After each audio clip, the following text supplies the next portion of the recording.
I know what you guys are thinking. Jordan, all your dogs ever do is lay around, and all you ever do is work on a Mustang. You're right, and we're doing it again today. We got a leak we gotta fix on the RTR Spec 2.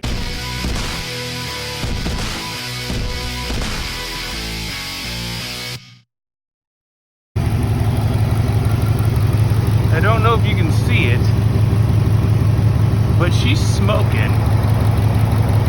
And she has been, and it looks like it's all coming off of the exhaust. So hopefully that'll end eventually. My problem is we've been having an oil leak over here, directly in this corner. So I'm trying to figure out if it's the valve cover or if it's the timing cover. It's one of the two, but it's only up in that corner because it's coming and dripping down onto the wiring harness here and then dragging down to the bottom. It only seems to be doing it when I rev it up though. It doesn't seem to do it at idle, of course, because everything is getting splashed around up there. So I'm gonna bring it out, let it warm up for a little bit, and then see if we can find this and stop smoking. All right, so if you can hear me, part of the break-in period for the comp cams is you're supposed to start it, bring it up to 2,000 to 2,500, and bounce it around there for about 10 minutes. Let it sit for 10, do it again for 10, sit for 10, do it again for 10. So that's what we're trying to go through here. Make sure that everything's wore down as long as we have in our break-in oil and everything in there. After that, we'll swap it out. And as you can see, we are leaking once more. What the hell is making that happen?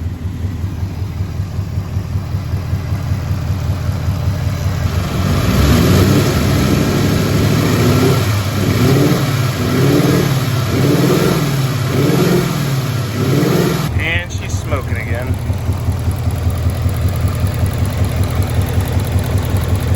I do feel as though it's the exhaust though, because I don't see it leaking anywhere over here on this side. My issue is I can't smell things, so I can't tell what it smells like. But I can definitely tell it looks like smoke. You can't see anything gushing out, but I think I might know how it's getting on there. Maybe. All right, well, getting that cable out of the way, I'm pretty sure. Oh, focus. Focus. After moving the wiring out of the way, I'm pretty sure it's coming from the valve cover, so I'm gonna have to take this thing off. Damn it. All right, so I went ahead and I removed the battery and the battery box, as well as the shroud that goes around it, to make it a little bit easier to get in here to these back bolts. Can you do it without removing it? Yes, but why not make it easier on yourself? We went ahead and also removed all of our ignition coils, removed our wire from the actual cover, disconnected the VCT sensors, and now get ready to pop this off and figure out why it's leaking here around the valve cover. I got the valve cover out and I found what caused it, and it was me. So if you look here around the gasket, you can kind of see how it sits up a little bit. Well, in this one section here, I pushed it down into the groove rather than setting it into the groove and allowing myself to tighten it down into place. So I created that gap right here that ran along and was escaping out through this area here. So that is 110% my fault. So all I'm gonna do is just get in here, kind of pry this back up and allow it to set itself when I go to tighten it down. So hopefully that there will alleviate the gap that we had created, but there's only one way to find out, and we'll see when we put it back in. I'm not going to put everything back in this dang car until I have everything back in where I think it needs to be and I check, because it took me probably about 30 minutes to get everything out of there. I probably could have done it a little bit faster, but it's Texas, it's hot, and I was whining like a little baby. Broke off a bolt inside the valve cover. Fantastic. Just got back from Drew's, went over there. He actually drilled out the busted up screw for me. we used a left-handed drill bit, so we didn't use any type of extractor, although we had it there. And then I'm just catching it and pulling the whole thing out. And like an idiot, I didn't hit record for any of it, so just take my word on it, it went well. I grabbed one of these bolts that I have laying around here that has a similar thread pattern. I put this in here a second ago when it wasn't on film and I wasn't looking dumb, and everything fit. Nothing is messed up on the threads. As you can see, it's starting to go in now, so we're good. I'm gonna get the gasket back in this and get it back on the car, and then we'll check to see if we fix the leak on that side, and then we'll go over to the driver's side and address that side. Okay, I'm checking it out. It doesn't look like we have a leak coming down in here anymore. By now it would have been puddled up here on the ground, so it does appear that we fixed that. We still do have one coming out over there. There is a little bit of smoke on this side, but I think that's from whatever dripped when it was coming out. But I do believe we have a leak over here that we do need to fix. I got the driver's side out and over onto the table. And if you're asking yourself, Jordan, hey, that bolt way back there in the corner, I bet you that was a bitch to get out. Guess right, you're fucking right.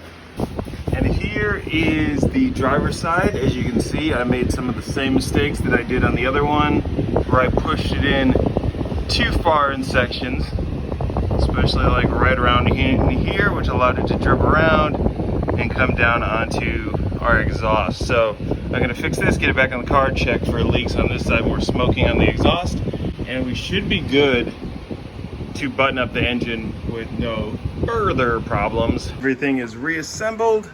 The valve cover is back on. Hopefully it won't leak. We'll check here in a second. I had to take out the dipstick tube to get it back in. I did yank it out with it in place, which maybe I shouldn't have done, but it came out. If you ever need to get this off of one of these, you can see, there he is, that little tab right there. You can get a Phillips head screwdriver and push in on that and rotate it clockwise, and it unclicks this thing so you can get that out of here. And then when you put it back in, all you gotta do is jam it in there, rotate, and she should just click back in place. The only thing I have to do now is there's one bolt back here I need to tighten with a 10mm. It is the one that was horrible to get out. I needed to use the small wrench, my small ratchet, to get it out. But let you know, a 10mm will fit through this and roll down and go underneath that motor, meaning that you have to take out all of this to get it back. Can't see right now, but I'm hanging my head in shame. Everything is back together. The socket is out of here, and if you want to know what I had to do to go through that, I had to take out all of these pins right here. I had to remove my windshield wipers. I had to lift this up and back, and then I had to pull out the drain plug down here because the socket fell underneath the center of that motor, and I sacrificed quite a bit of my hand to do it as well. Finally got it to drop out. We're good to go. Gonna pull the vehicle out, start her up, see if we have any more smoking. Fingers crossed. I need my keys. I got the oil leak. I got the oil leak fixed. I got the body back onto the car so we can start getting everything ready for paint. So now, by the time you guys see this video, the tune should be here, and we'll be uploading that in the next video, and then we'll be moving on to the body parts. Gonna get everything sanded down, get everything primed and ready for paint. Still not sure if we're gonna do the paint or if we're gonna have it done somewhere else, but we are gonna do all the prep work. So until next video, peace.